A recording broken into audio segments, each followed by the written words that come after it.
Kak Nia palingin lagi kan penglihatan dia dari jendela itu. Dan gak lama kemudian, itu jendela ada yang ngetok. Tok, tok, tok. Sontak Kak Nia lihat lagi, set. Sekarang di situ udah ada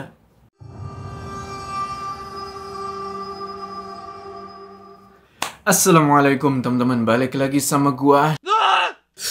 Apa kabar kalian semua? Semoga kalian semua yang menonton video ini diberikan kesehatan, dilancarkan rezeki, dan selalu dimudahkan urusan-urusannya, dan selalu diberikan perlindungan dari wabah yang sedang melanda dunia saat ini. Kembali lagi di House Horror, dimana di segmen ini gue akan nyeritain kisah-kisah horor kalian yang mungkin aja terjadi sama gue. Perkara soto ayam.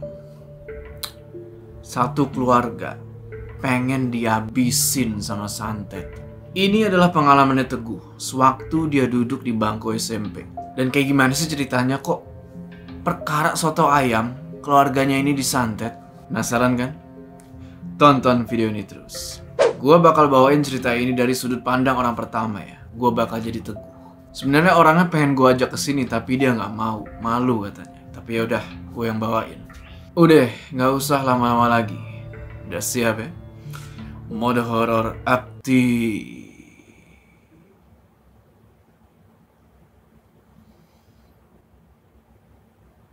Nama gue Teguh. Gue tinggal di daerah Banten. Dan gue di sini mau nyeritain pengalaman gue dan keluarga gue sewaktu diserang santet di tahun 2006. Waktu itu gue masih duduk di bangku SMP. Gue punya dua kakak perempuan. Namanya itu Kak Nia dan Kak Sari. Kak Nia udah kerja di sebuah pabrik di dekat rumah. Sedangkan Kak Sari dia masih duduk di kelas 12 SMK. Ayah gue namanya Warto. Ibu gue namanya Ami. Mereka berdua ini jualan makanan, yaitu soto ayam. Awalnya hidup itu ya biasa-biasa aja gitu ya. Gimana sih layaknya hidup normal kayak biasa. Kita hidup dari hasil jualan soto ayam itu.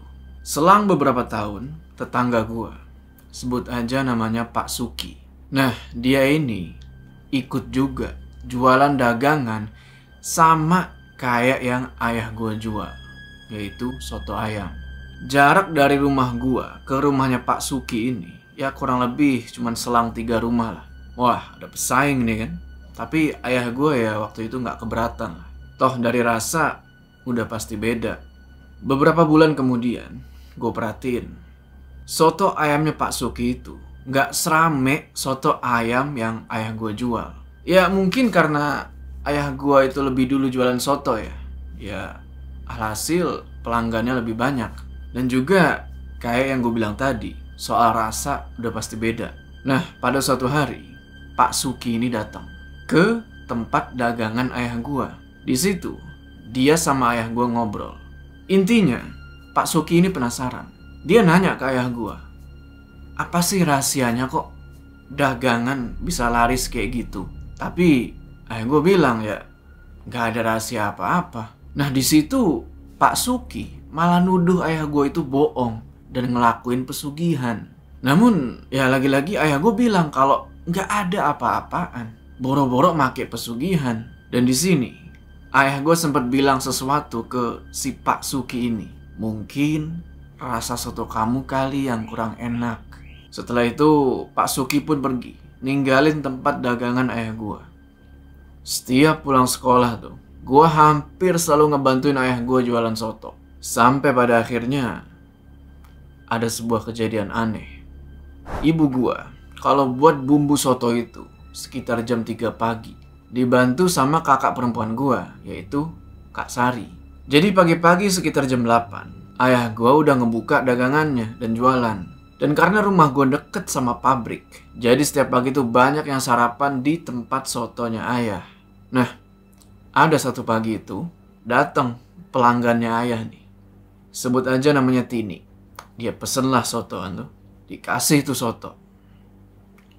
Gak lama Tini ini bilang, Pak, kok sotonya berbusa kayak basi, banyak rambutnya lagi.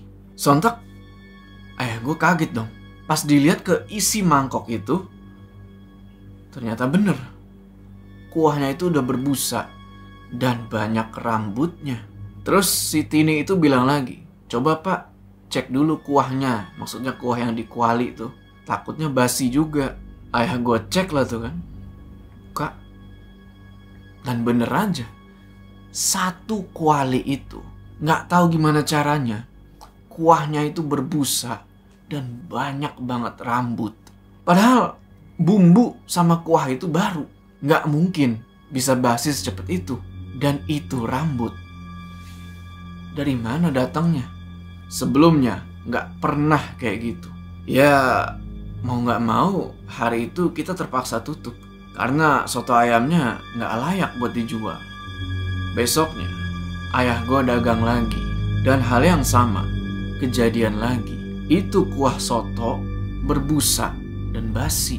Akhirnya ayah mutusin buat ya nggak dagang beberapa hari. Karena takutnya pelanggan ini pada kabur secara sotonya kayak begitu.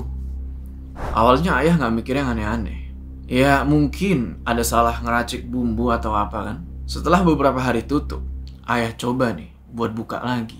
Dan alhamdulillah pas buka lagi itu, soto ayamnya ayah udah normal lagi dan banyak pembeli. Nah singkat cerita, pas ayah mau nutup dagangannya nih, tiba-tiba Pak Suki lewat. Dan kalau ayah nggak salah dengar, Pak Suki itu bilang, itu gak bakal tahan lama. Gak tahu itu maksudnya apa, tapi ya ayah gak peduliin omongannya Pak Suki itu. Sedikit tentang ayah gue ya. Dia ini bisa dibilang orangnya itu pemberani. Dia ya gak taat-taat banget ibadahnya, tapi dia suka nolong orang. Dan gak bakal segan-segan ngelawan orang yang berani-beraninya ngusik keluarganya atau kerabatnya. Malamnya pas gue sekeluarga itu lagi nonton TV, tiba-tiba ibu gue ngeluh nih. Beliau bilang kalau kakinya tiba-tiba berasa kesemutan dan lama-lama itu jadi sakit. Ibu waktu itu bilang ke gue, Teguh, tolong pijitin kaki ibu ya. Kok mendadak sakit nih? Oke lah, gue pijit tuh. Dan gak lama setelah itu kita semua pun mutusin buat pergi tidur. Kayak biasanya jam 3 pagi. Ibu gue bangun karena harus prepare buat dagang, bikin bumbu dan segala macem. Nah pas ibu gue mau berdiri pagi itu, tiba-tiba kaki sebelah kanan ibu itu berasa sakit lagi. Tapi waktu itu ibu masih bisa tahan. Pikirnya itu asam urat. Oke, ibu sama Kak Sari pun bikin bumbu kayak biasa. Dan alhamdulillah gak ada keanehan hari itu. Soto ayamnya ayah kejual habis. Nah, pas ibu lagi ngebantuin ayah beres-beres dagangan, kaki ibu yang sakit itu nggak sengaja kena paku meja, kayak kegores gitu. Set, goresannya itu nggak parah, cuman kegores dikit dan ngeluarin darah. Ibu langsung dikasih obat luka sama ayah dan sampai di perban juga. Habis itu pulanglah kita ke rumah. Singkat cerita, besok paginya jam 3, kayak biasa, ibu siap-siap nih buat dagang. Nah, ibu buka perban di kakinya itu. Karena ibu pikir waktu itu lukanya nggak parah dan pasti udah kering. Pas dibuka itu perban, set, lukanya bukan sembuh, tapi sekarang malah makin besar dan bengkak. Sontak ibu kaget dan langsung ngebangunin ayah. Sekitar jam 9 pagi, ayah bawa ibu tuh ke rumah sakit. Jadi ayah nggak jualan hari itu.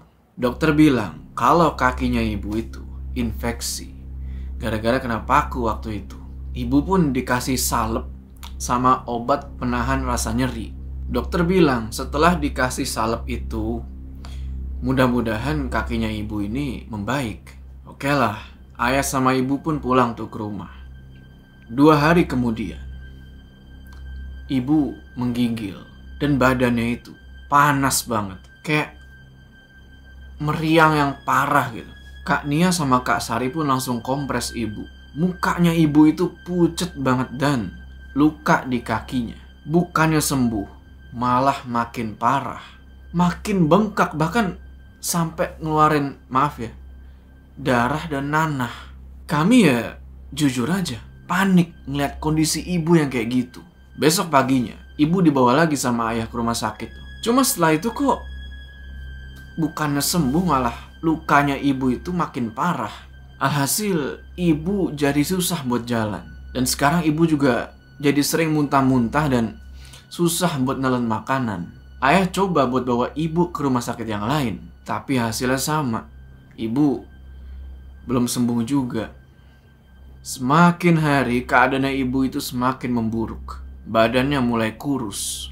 Tapi mau gak mau ayah mesti dagang, ya buat pemasukan kan. Nah ketika gue sama ayah gue itu lagi ngebersihin tempat dagangan, rencananya mau jualan lagi kan besok pagi, di bawah kompor tempat ayah gue biasa manasin soto ayamnya itu, gue ngeliat ada lipetan kain putih. Gue ambil itu kain putih dan gue tunjukin ke ayah. Pas ayah buka lipetan kain itu, isinya itu gulungan rambut, tanah kering, dan paku karatan. Ayah waktu itu langsung bilang, wah santet ini. Ayah gue itu punya guru spiritual, dan beliau pun langsung pergi ke rumah gurunya itu buat nanyain perihal lipatan kain putih tadi. Tapi ternyata guru spiritualnya itu lagi pergi ziarah. Alhasil hari itu ayah gak ketemu, dan ayah pun pulang. Gue waktu itu lagi nemenin ibu. Nah pas gue lagi nemenin itu, tiba-tiba ibu ini teriak-teriak sambil nunjuk-nunjuk ke arah belakang pintu. Teriak, pergi, pergi, jangan ganggu, pergi, pergi. Gue lihat ke belakang pintu itu, gak ada siapa-siapa. Sontak gue bilang, bu, ibu kenapa? Sadar bu, istighfar. Gak lama Kak Sari datang juga dan nanya ke gue, ibu kenapa? Ya, gue bilang gue gak tahu. Ketika ayah udah sampai rumah, gue ceritalah tentang kondisi ibu tadi. Dan ayah pun langsung nyamperin ibu. Malam itu berasa sunyi. Ayah kelihatan bingung sama kondisi ibu. Gue pun ngajak Kak Nia sama Kak Sari buat sholat isya di sampingnya ibu. Singkat cerita, setelah kita sholat, tiba-tiba Kak Nia ini nangis. Kenceng banget. Bingung gue. Gue tanya, Kak, kenapa? Tapi Kak Nia ini gak ngejawab. Sontak gue panggil ayah gue kan, yang lagi ngerokok di teras. Pas udah di kamar lagi, ayah gue nanya, Nia, kamu kenapa? Di situ Kak Nia cuma diem. Dan gak lama kemudian, dia ketawa, sinis tawanya. Terus dia bilang, kalian akan aku buat menderita. siapa kamu? Kenapa kamu masuk ke tubuh anak saya? Aku hanya disuruh untuk membunuh istri dan anakmu. Setelah itu, Kak Nia pingsan. Padahal ayah belum sempet nanya, siapa yang nyuruh itu setan? Ayah di situ kelihatan kesel. Lalu ibu itu nangis. Beliau bilang kalau kakinya itu makin sakit. Pas gue buka perban yang di kakinya itu, gue gak tahu mau bilang apa. Sekarang kakinya ibu yang luka itu ngeluarin belatung-belatung kecil. Gue bener-bener ketakutan waktu itu. Kak Sari cuma bisa nangis ngeliat kondisi ibu. Besok paginya kita bawa lagi ibu ke dokter. Dan kata dokter, ibu ini kena penyakit gula. Dan kakinya yang luka itu mesti cepet-cepet diamputasi.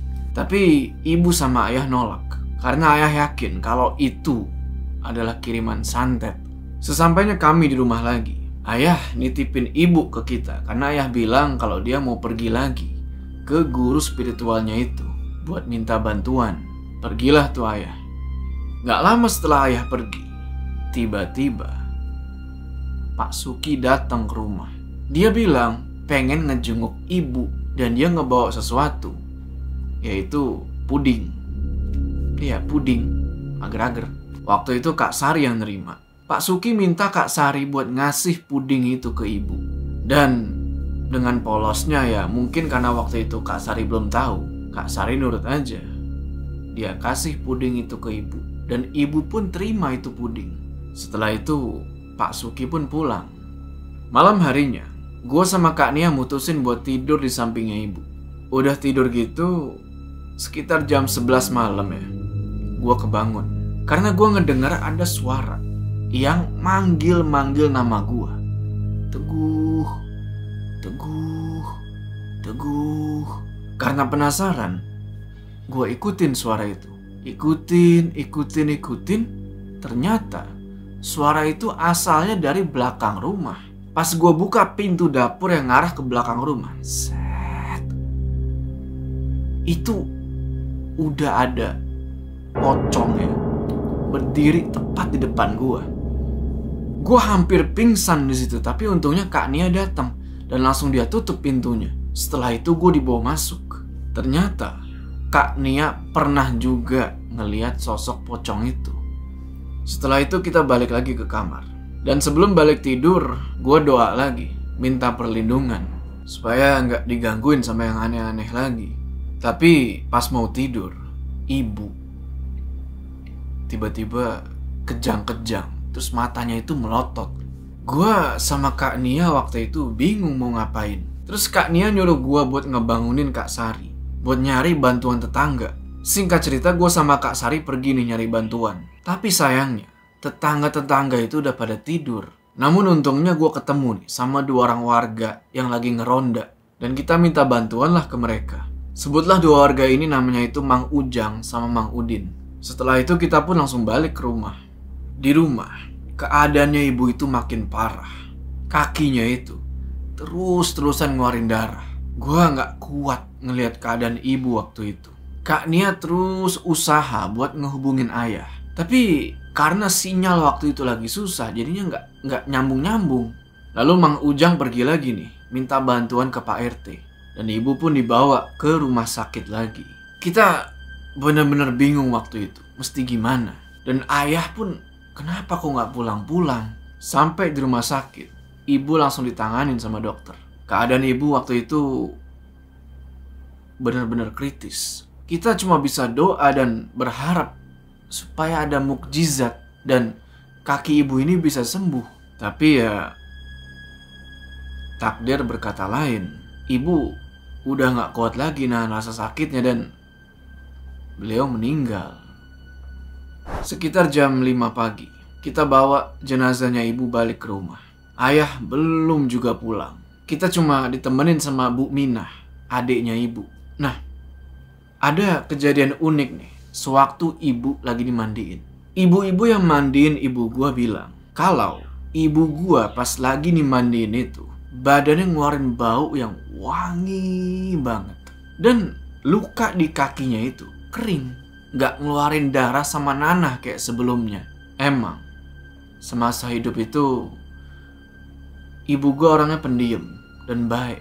Bahkan ibu itu suka ngebagiin soto ke tetangga-tetangga. Ketika ibu mau dikebumikan, gue nolak karena ayah belum pulang dan belum ngelihat ibu buat yang terakhir kalinya.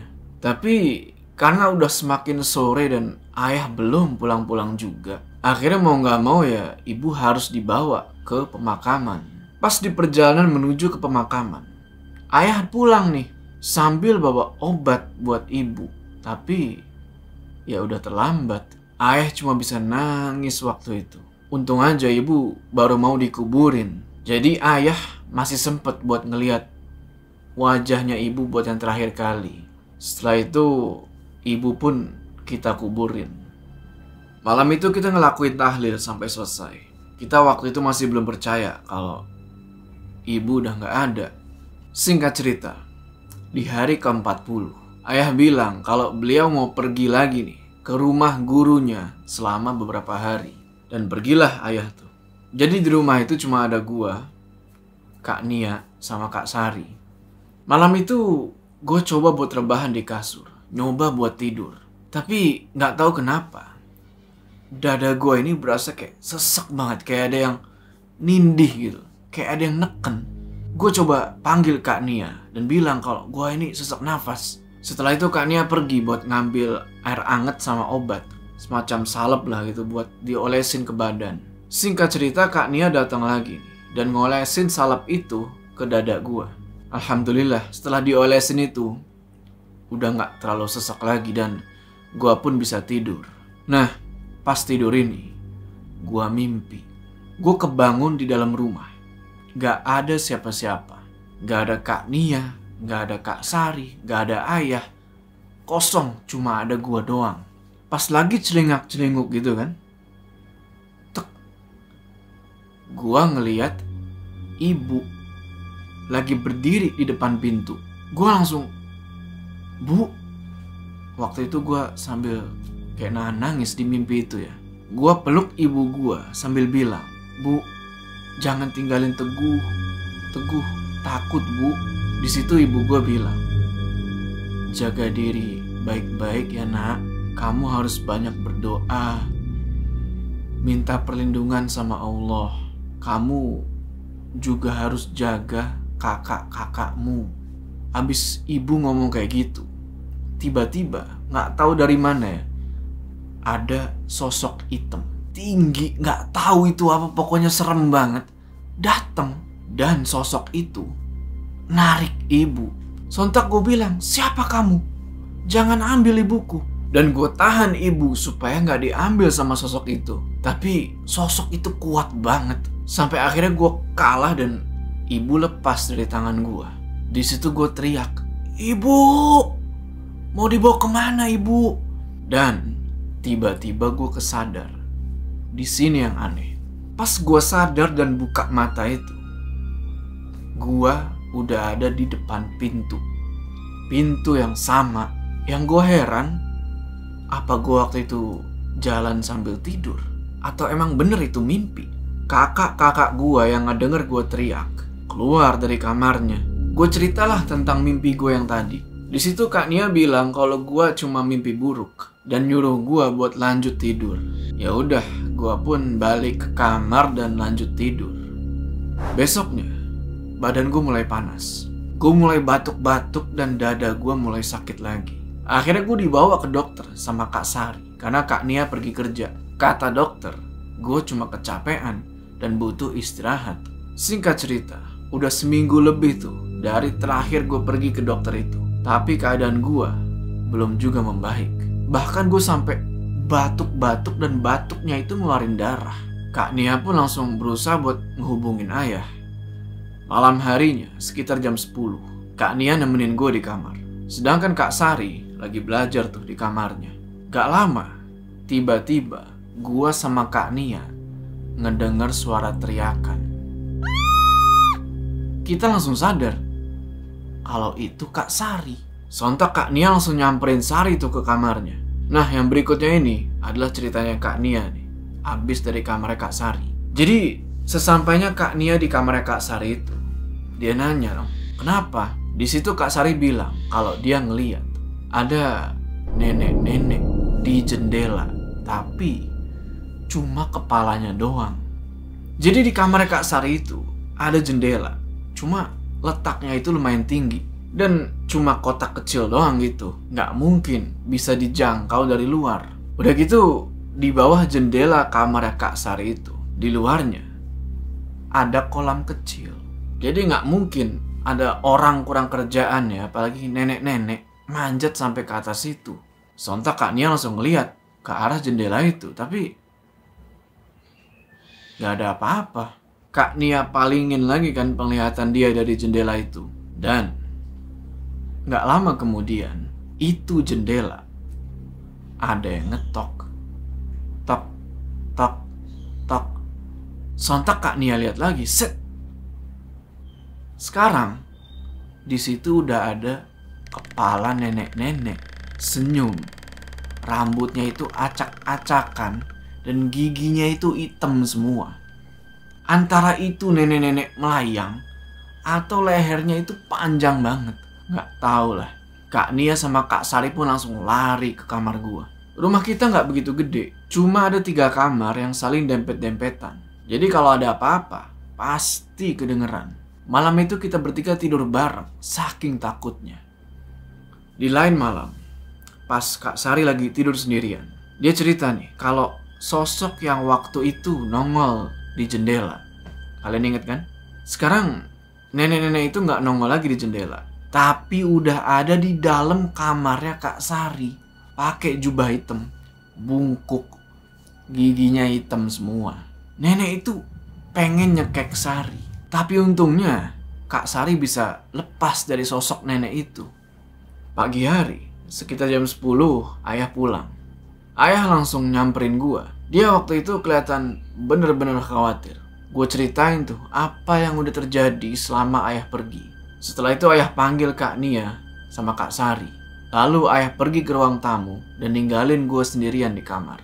Kayak ada yang mau beliau sampein ke kakak-kakak gue.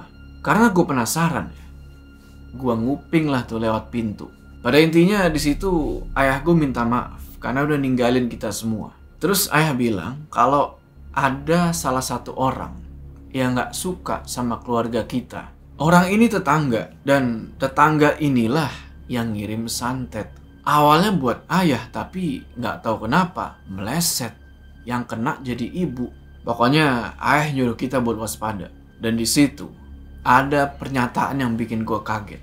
Ayah gue bilang, sepertinya adik kalian udah kena santet. Artinya gue. Dan malam itu ayah bilang kalau kita nggak boleh tidur sampai jam 3 pagi. Ayah juga minta buat jangan diganggu. Karena ayah bilang waktu itu beliau mau ngelakuin semacam ritual balas dendam atas kematian ibu. Di situ Kak Nia sempat ngelarang, tapi ayah ini udah kekeh sama niatnya itu. Setelah itu nggak ada pembicaraan apa-apa lagi. Gua pun balik rebahan di kasur. Jujur, waktu itu gue kaget dan takut sama apa yang ayah bilang. Malam itu gue ditemenin sama Kak Nia dan Kak Sari. Ayah masuk ke kamarnya. Nggak tahu apa yang dilakuin. Gue sama Kak Nia dan Kak Sari pun tidur. Pagi harinya, Kak Nia pergi kerja dan Kak Sari pun pergi sekolah. Tinggal gue berdua nih di rumah itu sama ayah. Gue lihat ayah waktu itu jadi pendiam. Kayak yang lagi mikirin sesuatu. Nah tiba-tiba ada temennya ayah nih. Sebut aja namanya itu Mang Mamat, datang ke rumah. Ayah sama Mang Mamat ini mulai ngobrol serius. Kayaknya ayah udah banyak cerita ke Mang Mamat. Karena kamar gue itu deket sama ruang tamu. Jadi gue bisa ngedenger semua obrolan mereka. Kurang lebih kayak gini obrolannya. Gimana? Kamu sudah taruh benda itu di depan rumahnya? Sudah. Lalu apa langkah selanjutnya? Dan gimana keadaan anak kamu si Teguh? Teguh belum membaik. Dia sering mengigau, badannya juga kurus banget. Nanti malam aku bakal ngelakuin ritual yang kedua. Kamu harus pantau terus keluarga itu. Baik, aku pamit dulu ya. Salam buat Teguh. Semoga dia cepat membaik. Gua waktu itu gak ngerti apa maksud dari obrolan mereka berdua itu. Malam harinya, Kak Sari sama Kak Nia ngajak buat sholat isya jamaah di kamar gua. Sebelum ibu meninggal, kita emang sering sholat jamaah. Tapi ayah waktu itu ya, jarang banget sholat. Selesai sholat, badan gua tiba-tiba kejang-kejang. Dan dada gua itu makin sakit. Persis kayak waktu itu ibu sakit. Sontak Kak Nia panggil ayah. Ayah langsung nyamperin dan baca-baca doa sambil ngusap-ngusapin dada gua. Hampir 15 menit gue itu kejang-kejang dan nahan sakit di dada gue. Ayah terus baca-baca tuh sambil ngusap-ngusap dada gue. Sampai akhirnya rasa sakit itu mulai hilang. Setelah itu yang gue denger, ayah bilang, Nia, Teguh, ayah akan ke kamar dan gak boleh ada yang masuk. Ayah pun pergi ke kamarnya dan kita gak tahu apa yang ayah lakuin. Seminggu kemudian, Mang Mamat, temennya ayah, datang lagi. Ngasih kabar kalau Pak Suki jatuh di kamar mandi dan langsung stroke setengah badan. Sebelah kirinya itu lumpuh semua. Bahkan setiap malam Pak Suki ini teriak-teriak nahan sakit di sebelah kanan badannya. Dan dia selalu teriak-teriak minta tolong, seakan-akannya dia didatengin sama makhluk-makhluk yang mengerikan lah. Padahal keluarganya nggak ada yang ngelihat sosok-sosok itu. Pak Suki udah kayak orang yang nggak waras. Di saat yang bersamaan, gue pun mulai membaik. Dada gue perlahan-lahan udah sembuh dan gue udah gak pernah kejang-kejang lagi. Semakin hari semakin membaik dan gue udah bisa sekolah lagi. Selang beberapa hari kemudian, kita dapat kabar kalau Pak Suki meninggal dunia. Dengan keadaan yang mengenaskan, di lehernya itu ada bekas hitam, kayak bekas cekekan gitu. Karena penasaran, gue tanya ayah, sebenarnya apa yang udah terjadi? Di situ ayah gue baru ngejelasin. Jadi ayah ini pergi ke gurunya buat nyari tahu siapa yang udah nyantet keluarga kita. Dan ayah dikasih lihat wajah pelaku santet itu. Ternyata ya nggak lain dan nggak bukan adalah Pak Suki. Dia pengen keluarga kita hancur. Mungkin karena soto ayam itu. Pak Suki ini nggak rela kalau soto ayam jualan kita lebih laris. Dan kata lain iri lah. Tadinya ayah pengen nyantet balik, tapi gurunya itu ngelarang. Gurunya ayah bilang, kembaliin aja apa yang jadi miliknya. Maksudnya di sini adalah bungkusan kain putih itu. Lalu ayah carilah benda santet itu kan, atau buhul. Dan ternyata buhul itu ditaruh di kolong kasurnya ibu. Ayah suruh Mang Mamat buat balikin buhul itu ke rumahnya Pak Suki.